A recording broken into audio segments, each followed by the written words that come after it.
Hey folks, it's Maxwell here and welcome to another TW9 video. You join us on our go home week on the road to Double or Nothing, where hopefully over the shows you're going to see today, we'll have every show perfectly set up for what should be a phenomenal event. Looking like a 14 match card, but it looks honestly stellar, and we'll cover that after we round up Shockwave. But first and foremost, we have to dive into Dynamite, so let's do it. And we start off Dynamite with a massive bang. We start off with Mercedes Mone in the ring. It's an absolute travesty that your CEO, Mercedes Mone, is not on the show this Sunday for Double or Nothing. I was never pinned in a triple threat match to qualify for the Grand Prix final, but here I am, and it's someone else's fault, and I'm screwed again. So my plan is to hold this show hostage until Jessie Mackay gives me something at Double or Nothing that's worth my time. We're gonna go like 2 minutes. She gets a lot of boos. Nothing's happening. People are getting frustrated, and then we hear a variation of Celtic Invasion or Celtic Invasion plays, and it is the debuting Becky Quinn. She comes to the ring, great ovation, and she cuts a little promo. She says, "So Mercedes, long time no see. Remember me? So I was hearing the grapevine that you had something planned for tonight. You were venting your frustrations for Double or Nothing. Well, they say this is where the best wrestle, and well, I truly believe I am one of the best, and I want to cement my legacy for me and my family. So there's nothing better than I wish to do than step up and face you at Double or Nothing. Or are you scared?" Mercedes looks a bit offended and just says, "Scared, bitch? Hell no. For the last few years I've battled women from all over the world, from AEW, from Mexico, and from Japan. If someone's noticed what I'm doing, and they want a piece, then bring it. Because I'll prove that the banks are closed, and the AEW holds all the money." So basically, I thought as soon as Becky was back from hiatus, straight to sign her. And yeah, Becky versus Mercedes straight off the bat, I think, is a good place to start. So a 70 rated segment. She debuts her man gimmick, which is great. Opening contest of the night was a decent matchup as MGF gets some action on board before, literally, as he faced Action Andretti before his match against Daniel Garcia, and he wins in 6:26 with a pinfall victory. This was storytelling, just really portraying how much of an arsehole he is. Only a 59 in the ring, so he really needs someone to go against him who's going to bring the best out of him. And it seems here it just wasn't Daniel Garcia. So a 64, not fantastic. We will need instances where MGF is carried by his popularity. We get a few words from MGF, but it's quite a quick one. It just says, "Another week, another Daniel Garcia no-show. I'm not going to repeat myself for you poors. You know the script. He doesn't show Sunday. This feud's over. I'm done. Nothing else with Daniel Garcia." So 72 was working superb fit of script, and it had the crowd his palm of the hand the entire time. So Garcia has to show up on Sunday, or he gets no more opportunities against MGF. Then have a little segment backstage where we see Ricky Starks alongside Wardlow and Chris Jericho, all from Undeniable. And Ricky Starks says, "Chris, this is bullshit, man.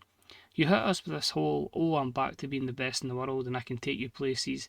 But where has it gotten me and Wardlow? Nowhere. Still not on pay-per-views. Sure, Britty ain't either, but at least she got a good showing in the tournament. I do appreciate a little advice and direction, but maybe I'm just taking it from the wrong guy." So a bit of frustration there from Ricky Starks, a bit of frustration from Wardlow.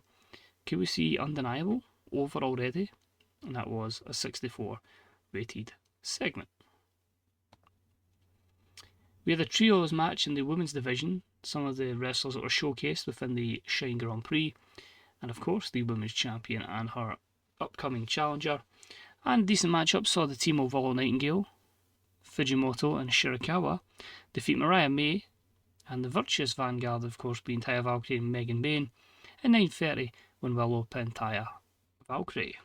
Overall, a 65, some good stuff in there. Weakest performance was by Taya Valkyrie. This one seemed to suit Mariah May a lot better, probably one of her better performances with a 67. But yeah, just giving Willow a bit of momentum before she battles Mariah this Sunday. And after it, Willow gets the win, and we just see her opponent on the outside. That is, of course, Mariah May, the champ. She's raging, she's furious, and Willow does that little kind of signal of putting the title belt around her waist, saying she's going to become the women's champion this Sunday. Madly, this is her best promo segment or angle so far, and that was a 75, so good stuff from Mariah May and Willow Nightingale. Then had some good wrestling and decent reaction from the crowd. The newly formed team of Johnny Gargano and Lee Moriarty, Team AEW, defeated the Grizzled Young Veterans in 13:04 when Johnny pinned James Drake with Hurt's Donut. Fantastic stuff here, it must be said, bringing a 76 segment overall. Lee's a bit stale, but I don't know what to do to change him at the moment, so I'm not going to. We'll just bear with it. But it's a good victory for them. And we hear some words from Claudio Castagnoli and Pac from the Death Riders. Well done, boys. Looks like stepping beside Brian has actually given you a little bit of quality. However, that level is nothing compared to myself, the bastard. Pac, and of course Claudio Castagnoli. So consider this a little warning, as this Sunday it's you two versus us two, and we will end you. Just imagine that in a Geordie accent. So basically setting up a really good tag match between the former AEW World Champion Claudio Castagnoli, the former, at the time it would have been, what was it even called, International Championship? All-American Champion, I think, Pac, against Gargano and Moriarty. So yeah, really should be an all-star tag match there. Then a little hype package for the women's tournament as we showcase the 4 finalists for this Sunday. So just a little video package here showcasing what they've done in the tournament. And obviously that highlights it is going to be Io Shirai versus Jamie Hayter versus Chris Statlander versus Toni Storm. So 52, okay stuff considered. And Toni was in action next. She took on Sky Blue, and a decent whale brawl. She wins in 7:49 with the strong 0. Overall, 61, not too bad. Toni is getting a little bit stale, so we need to maybe work on that. But a fantastic 70 rated performance from Toni. She picks up a win and good momentum. Moving further along with some words from the American Dragon Bryan Danielson, and he's just really working out. But he says this Sunday, I'm going to war for 60 minutes. It's just me and you, Wheeler Yuta. You can see me here that I'm hurting a little, but I'm mentally as ready as I can be. And despite the injuries, I'm as physically ready as I can be. It's time for me to take Yuta to school. So 71 as we get ready for Danielson Yuta. It's going 60 minutes this Sunday. We then had a good matchup that saw Konosuke Takeshita defeat Nick Wayne in 12:51 with the javelin kick, where these two go out to steal the show and Takeshita brought an 88. Oh my god, mate, you just need to get pushed to the main event because some of these ratings for you are just fantastic. But good stuff there. Nick Wayne sadly off his game, but they still managed to bring a 77 segment overall. Got some words though backstage from Samoa Joe, from Renee Young. She says, Samoa Joe, we just saw Takeshita defeat Nick Wayne. I'm wondering what your thoughts are about that and why you didn't do to Takeshita what he did to you. And Samoa Joe says, you see, Nick Wayne may be young, but the kid can handle himself. He proved that against me. As for Takeshita, I know that was him just trying to get in my head. But me standing here whilst he's in the ring can get in his head. It doesn't matter if you're 100%, I'm still going to rip you from limb to limb. I'm going to hurt you and I'm going to choke you out. I don't need you hurt. I just need you to appear and I'll handle the rest. So a 65 promo from Joe as he puts a little walnut shot out to Konosuke Takeshita ahead of their matchup this Sunday for the International Championship. Then had Renee going everywhere. She bumps into Swerve Strickland before the main event matchup, a tag match. Swerve Strickland and Jon Moxley versus Orange Cassidy and Sami Zayn. Swerve in just a few moments she'll be teaming up with Jon Moxley in tag team action. Have you spoken to Jon before this match? Hell no. So, what is the plan? Renee, what my plan is to go out there and do what I do alongside Mox, both of us being dangerous men. Sure, we have a common goal tonight, which is win. But we both have big plans ahead of Sunday. We've both got to put ourselves in the best spot possible going into that by hurting our opponents. OC and me go to war on Sunday, but tonight I can break them down. And whose house? Swerve's house. So just basically saying they've got massive matches this Sunday. They need to weaken their opponents before that, and this is a good opportunity to do so. So a 63 for the promo, and the storyline continues, loses a bit of heat, and a few obviously positive implications there. But main event time, how will it draw? Will it give us a good bit of pop? If it can get in the 80s, it'd be spectacular. And it just falls a little bit short.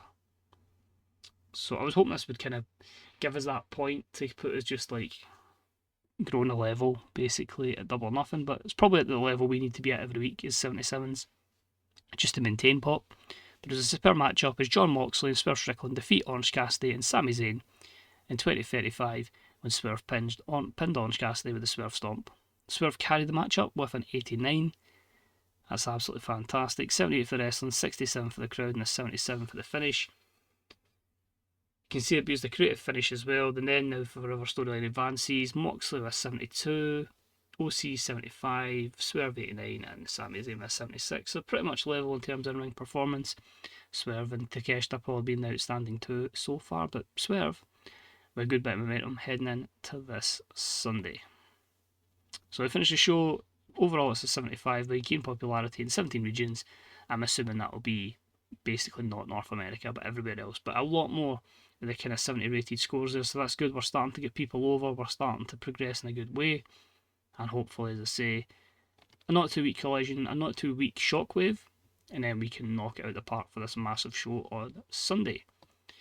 See if there's any locker room incidents for Rampage. Oh, Jericho and Malenko, well, that's expected, obviously go way back, and that's on the Monday. So I'll quickly about Rampage, we'll go round that up, and then it'll be time for Collision. So now for the roundup of Rampage, and we're back to kind of using it as talents that we feel like we need to either help gain a little bit of momentum or just develop our skill set. So we started off with Top Flight and a victory over the Workhorsemen, pretty impressive, 67, delighted with that. We had some words from Nick Wayne, which was a 50, declaring his intention to enter the TNT ladder match. Masha Slamovich took on the debuting Brooke Havoc, and that was a 57. Obviously Masha carried the match up a lot, but it was pretty encouraging. I wanted to utilise the entertainment skills of Harley Cameron, so a little angle from her was a 55. Queen Aminata defeated her shortly after this in a 52. We had some words from Sammy Guevara, who's also in that TNT ladder match, which was a 44. Pretty poor from Sammy. And Sammy Guevara defeated Action Andretti in only a 52. I thought these two would have meshed well, but not to be. So I think someone that we really need to build up in comparison to how they were in the last TEW save I had in the previous game is definitely Sammy, because Sammy was one of my, I'd say certainly strong here. I don't even have him as a mid-carder, probably have him lower than that, so he needs a big build-up. But overall, pretty decent stuff. The network wasn't unhappy with it, so yeah, we'll take it. To be fair, only 82,000 people watched it. But I think over time Rampage will move to the network, so everybody will get to see it. So that's Rampage. Let's move over to Collision. So we're in the Angel of the Winds arena, and we started off with a promo from Sami Zayn ahead of his matchup with Jon Moxley. It basically just says, all of my career I've been an underdog, and truly this Sunday that will remain the case as I go into this with a real dangerous man in the form of Jon Moxley. However, it's about time that we started taking the fight back to him and the Death Riders, and I truly know if I truly bring my A game, I can defeat Jon Moxley. I came here to wrestle the best and win championships, and a win here can certainly be the launch pad for that. So at 78, he knows it's going to be dangerous. He knows he's going to be under a bit of, he's going to get hurt, but he believes he can pull out the victory. And that was a 78 promo from Sammy. So puts a bit of pressure on the main event to do okay. Opening contest was pretty good though. Decent matchup, good wrestling. Reaction from the crowd was decent. Io Shirai defeated Sarai Arai in 701 with a German suplex hold. Io is obviously fantastic. She brings an 81. Sarai, I'm never going to pronounce this correctly, but she brings a 63, which is encouraging because she's not the most over at the moment in the US. But they brought a 72 wrestling and an overall segment of 70, just a kind of promotion for that women's fatal 4-way, the Shine GP final. We then had some words from Matthew and Nicholas Jackson. They said there's been plenty of times over the years where their abilities and their mentality has been questioned, but every time the Young Bucks continue to show up, and this Sunday will be no different. We're going to win the Briscoe Cup and take another accolade to our collection, and then we're going to go on and defeat the Kings of the Black Throne at Battle of the Belts and become the tag team champions again. We don't need stable warfare here, we just need to be the best Young Bucks we can be. So they're basically saying it's all about those two and focusing on the tag title ranks. That was 68 from the Bucks, ahead of course of the Briscoe Cup's triple threat tag match. We finally finished off the Super Shine Elite Grand Prix tournament. The final group was done, so obviously we had to wait on Rio Mizunami coming back for injury, so that's done now. She was up against Mina Shirakawa. Mina wins in 803. with the GSS, made it storytelling. See, to be fair though, a 53 is not too bad. And obviously it just confirmed what we already knew, that Io Shirai was the winner of that group. When I do the tournament next year, I don't think I'll have it as 40 women in 4 groups of 10, but it was just a good chance to help some of them develop, and obviously we bring a few people to try. But we'll change the format up. But there is another, well, say there's another women's tournament, there are 2 women's tournaments coming up. So of course we've still got the Owen Hart Foundation tournament, and I can't remember if I've mentioned it yet. We've obviously got the Battle of Los Angeles, but there's going to be a Women's Battle of Los Angeles tournament. That's going to be quite a spectacular 2-night event I cannot wait for. More on that when we get to it. Promo here, heading into building up the matchup, not just for later on tonight on Shockwave, but also for the pay-per-view. And we hear from Undisputed Kingdom's Kyle O'Reilly, and of course, Roderick Strong, who shouts, Phoenix, Penta! On Shockwave, we've got you 2 masked robbers in a tag team match. A little tune-up for me and Kyle. I've been watching the Mavs too much, I was going to say Kyrie. Me and Kyle before the trios match on Sunday. Now we hope it's a fair fight now, and that you don't resort to the evil, terrible cheating tactics of that scumbag Eddie Kingston. So getting that little dig in at Eddie and a 48. So we're going to have that tag match on Shockwave, and of course we'll have the trios matchup taking place on Double or Nothing. 48's a bit crap though. But had some good wrestling and a decent reaction from the crowd. Ricochet defeats Commander in 12:48 with the 6:30 splash. This match was designed to steal the show. I thought they'd done alright. 16's not too bad. Obviously, Commander is going to get there over and over. Oh, I was gutted. They used to call him Commander, now they call him Commander again. I was quite enjoyed calling him Commander, but Commander it is. But nah, I felt these two would do quite well together. I feel like you still need to build Commander up a little bit. I've got an idea when I go with Ricochet. It's not going to be what it is in real life, but yeah, what I've got planned is looking okay in my head, and just hopefully it works out. We get some few words from Ricochet, and that is a very realistic promo score of 43. It says, I'll spell here wrong, great. Here this Sunday, there's a ladder match for the TNT Championship. Now, I don't want to be too cocky, but I do have a history of being in one of the best multi-man singles title ladder matches of all time, that North American ladder match. So I think I'm going to throw my hat in the ring, because I'm truly out of this world, and then he just does that wee stupid laugh. 43, except you know his laughs like. So Ricochet enters the ladder match as well. We then came into a matchup for the TNT Championship, and yeah, obviously there wasn't going to be a change here, because Rush is going to be defending it tomorrow night.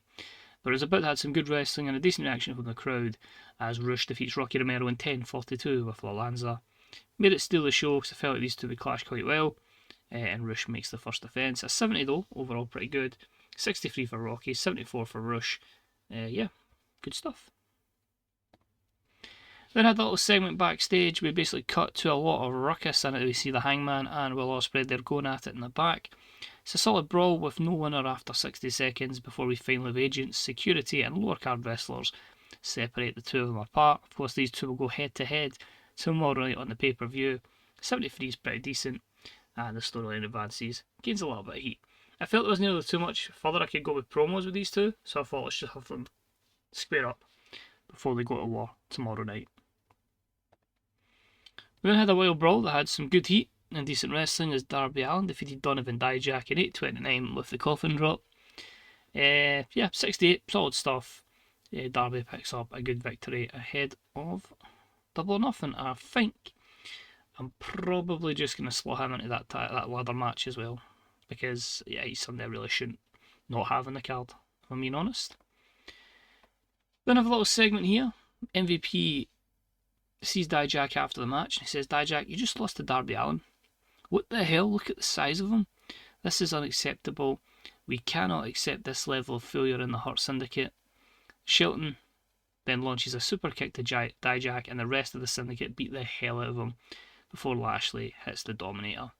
We can now confirm that Dijak is gone from the Hurt Syndicate. So, I thought it was a nice idea, but there's just too many people just don't like him in my roster. So, yeah, we'll punt him down to Ring of Honor and then we'll let him go. It's really affecting FTR's morale, and I'd rather have FTR than Dijak. So, it's one of those ones. We'll take him away. We'll put the Hurt Syndicate back down to a trio with MVP as manager. But yeah, by Dijak, and that was a 60. Then another hype package for the matchup to take place tomorrow night for the Continental Championship. The phenomenal AJ Styles and Kenny Omega. 58 just documenting their history. Continues the storyline.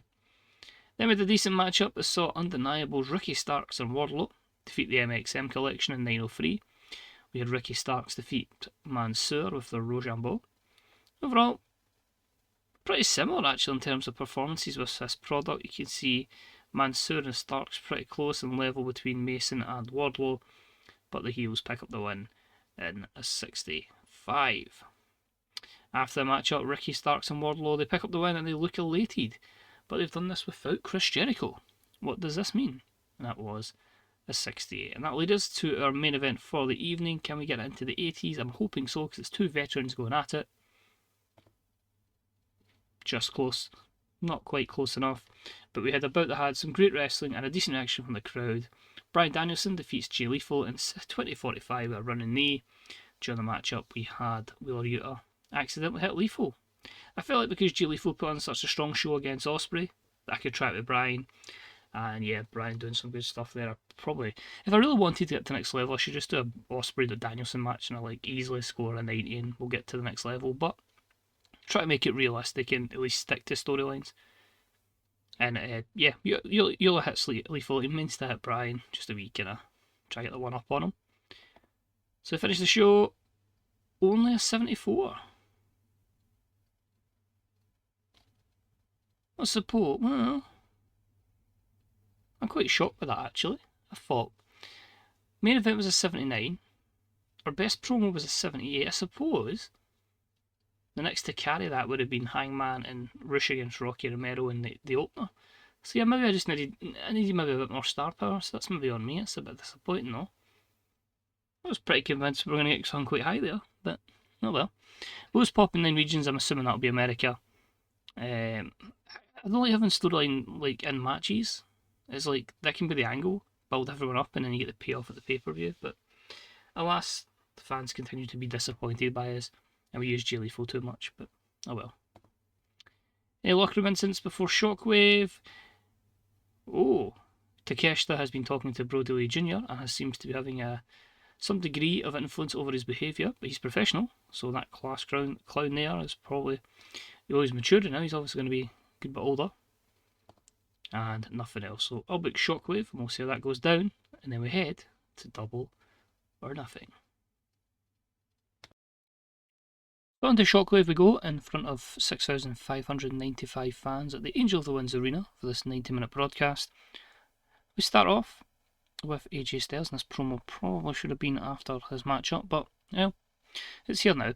Tonight was a reminder that I'm still the phenomenal AJ Styles. I can still fly, not as much as I used to, but still if I need to, and I can hit you from many ways and target many body parts. Tomorrow, I take my first championship here in AEW, the Continental Championship. So he's just basically saying how he's not quite the wrestler he used to be, but he still is phenomenal. He doesn't need to rely so much on aerial attacks and on the top rope. He can basically dissect a body part and pick up the win. So it's just him saying and targeting Kenny Omega. Storyline advances, gains a bit of heat. This segment is 66. AJ's matchup was against Shane Taylor, and he wins in a decent matchup in 10-20 by submission with the Calf Killer. Was it the Calf Killer he called it? Oh, I can't remember. It's been that long since he's used it. But anyway, 62 rated matchup anyway. He brings a 68 to Shane Taylor's 43. Just give him a good, nice wee tune-up match before tomorrow night. Then had a decent matchup. Hook defeating Arya Daivari in 6-16 by submission with Red Drum. Just to give Hook a wee victory, because it's been a wee while. But I must say, a 69 performance from Hook is pretty promising. And overall, it was a 63 rated matchup. The match suffered from psychology. So obviously we need to keep giving Hook matches to get that stat up and probably put him with more seasoned workers. Next matchup, decent. Pac defeated Colt Cabana in 7:48 with a Black Arrow. Pac much better here with a 79 performance, obviously someone that meshes with his style a bit better. This segment gathered the 69. Pac's took a lot of L's recently, so this was to hopefully start giving him momentum. We then had a little promo with Chris Statlander. She was being interviewed by Renee Paquette. and she just says that Me is going to be a strong opponent for her. She's facing Me Saruga, but she's exactly who I need to face ahead of tomorrow night in this big 4-way match. I think this is a great opportunity to be ready to capture the Shine Grand Prix Cup.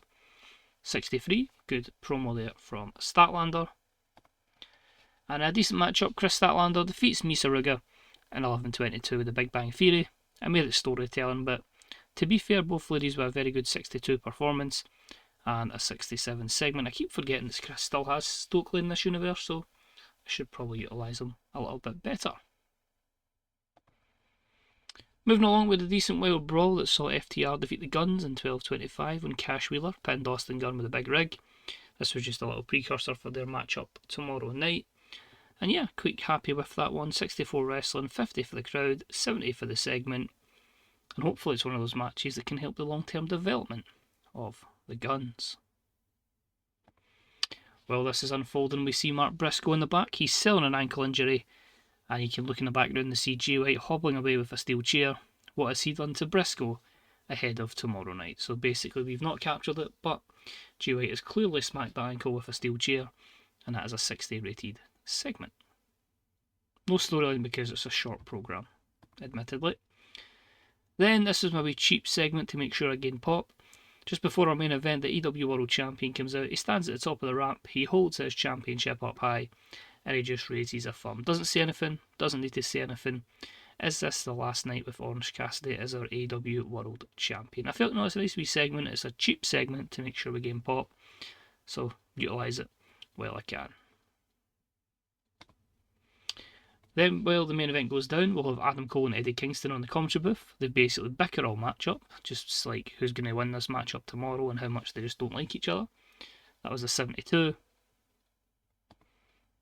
And the main event delivers, so I say we might gain pop here. I'm actually a bit worried because of the everything else that wasn't this in that Orange Cassidy segment, but About had some great wrestling and a decent reaction from the crowd as the Undisputed Kingdom's Kyle O'Reilly and Roderick Strong defeat the Lucha Bros in 14-13 when Roddy pinned Penta using a foreign object. I made it steal the show. That gave us an 80. I wonder if it was capped at that. But Penta and Ray, fantastic. 92 for Ray Phoenix is just exceptional. Roddy with a 70 and Kyle with a 64. Imagine if I'd done like Ray Phoenix and Will Ospreay against Takeshi than someone. It would like just break the game. But that's good stuff. Really happy with that one. Of course, that leads us into our trios match there. But we'll run up the card once we go back to the main screen. As expected, the 78, as I say, we never really had much else strong on the show apart from that. It's only a 90-minute show, so we don't get too much on it. But yeah, I felt we rested a lot of people ahead of the big matchups tomorrow night. We gave some matches to really just make sure we didn't flop a score here. And I suppose I could be overall pretty delighted with that 78. Financial report. $4 million profit, as I say, once we're on a network now, we're just making big money. Popularity. Okay. We gained in 22. We did lose. That might include our collision one, actually. Yes, that will include collision. So, yeah, that's 76 down to 75. If we could gain 2 in every area of Double or Nothing, I'd be delighted. But I do have a feeling we won't. I'm going to throw everything at it, though. I'm going to put the maximum for bands set. We're going to go for it just to see if we can get to that next level. But we'll jump back here to the main screen. So what we're going to cover is the full card. I'll run that down. And we'll look at the tournament standings for for everything really, because that is the women's tournament done. Just to keep, apart from the final, they'll obviously be coming up on the next episode. But yeah, I feel like from an in-ring perspective, we're good, but I still feel, and I'm still working towards what the best thing is. And I don't want to just keep utilising working the crowd all the time. And I don't want to give every match 20 minutes. I don't think there's actually too much that actually affects us. No, I wouldn't say so. Let's have a quick look. So, $1 million for Collision, 7.6 million on the network for Shockwave. McFoley thinks Hook's going to be a star. Sarah Stock thinks Utah's going to be a star. Scott Garland. I can see that Will Ospreay kid doing good stuff. He's alright. Pretty decent. So, that is that. So, I'll quickly jump to tournaments. I'll move it out a wee bit. So you see, active tournaments, none, they're all completed. So that's all the tournaments I've done so far in the save. You can see there, Aussie Open and the Briscoes Cup, just ahead of the Lucha Bros, followed by Top Flight, followed by the Kingdom, the Righteous, and then the Outrunners with 0 points. Into Group B saw maximum points for the Kings of the Black Throne, FTR second, and MXM Collection were third ahead of the Acclaimed, ahead of Daddy Magic and Angelo Parker, and Kip Sabian and the Blade, of course, Kip replacing the Butcher. And in Group C, it was a three-way tie between the Bucks, Private Party, and the Grizzled Young Veterans, with the Bucks winning the decider. Followed by the Guns, the Workhorsemen, and no points for Reynolds and Silver. In the Super Shine Grand Prix, you can see there it was a three-way tie. Mercedes Mone, Tony Storm, and Hikaru Shida. Of course, Tony winning that triple threat match. Good showings from Fujimoto, Sky Blue, and Takuma Aroha. And in Group B, Jamie Hayter went full, 9 out of 9. Athena was close. And I would say good showings there from Anna Jay, Willow Nightingale, and to an extent, Camille as well. Group C saw the full maximum points for Io Shirai, Mariah May just behind. Dana Perrazzo, I think, would have done better, but when she obviously announced her pregnancy, I felt like we can put that popularity to others, and we'll obviously raise it up when she comes back. So that led to good performances for Mina Shirakawa, for Thunder Rosa, and for Queen Aminata as well. And despite only getting 12 points, I thought Masha Slamovich was pretty good. And in Group D, it was full points for Chris Statlander, 1 defeat for Britt Baker, Megan Bain only had 2, and then good performances from Serena Deeb and Sari, followed by Marina Shafir. But I haven't really involved in too much with Moxley. Probably should do more. Anyway, the card for tomorrow night, it's going to be a massive show. It might probably go 5-6 hours, but it's a video game. It doesn't have to be realistic. So we are going to see Johnny Gargano team up with Lee Moriarty to take on Claudio Castagnoli and Pac. We are going to see Jon Moxley battle Sami Zayn in another matchup between Team AEW and the Death Riders. It's going to be trios action as we see Adam Cole, Roderick Strong, and Kyle O'Reilly take on Eddie Kingston and the Lucha Bros. Before the trios championships on the line is FTR and Mark Briscoe take on Jay White and the Guns. The AEW Women's World Championship is on the line as Mariah May defends against Willow Nightingale. And in the TNT 6-man ladder match, it's going to be Rush taking on Sammy Guevara, taking on Ricochet, taking on Nick Wayne, taking on Darby Allin, and someone else that will feature. You'll see. The Briscoes Tag Team Cup final is going to see the Kings of the Black Throne take on Aussie Open and the Young Bucks. If Aussie Open or the Young Bucks take the cup, they will also get a championship match on the Battle of the Belts, which I believe is in 2 weeks' time. I need to double check that one. We're going to see the debuting Becky Quinn step up to face on old foe Mercedes Moné. And in that Shine Grand Prix final, the 4 group winners is going to see Io Shirai battle Chris Statlander, Jamie Hayter, and Timeless Tony Storm. It's a proper grudge match as we see Hangman Adam Page battle Will Ospreay. We're going to have the Continental Championship on the line as Kenny Omega defends against former Bullet Club friend, the phenomenal AJ Styles.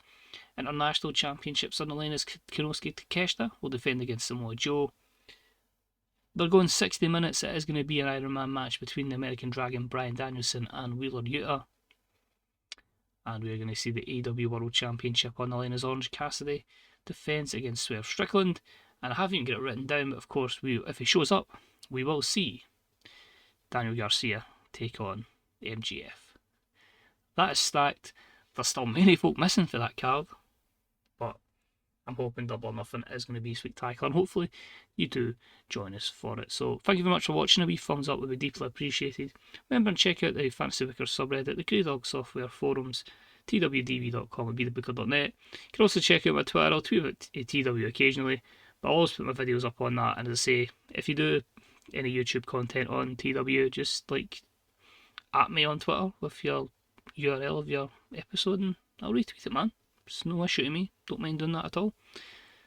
So bear that in mind. But yeah, take it easy. Hopefully I'll see you for Double or Nothing. Bye bye.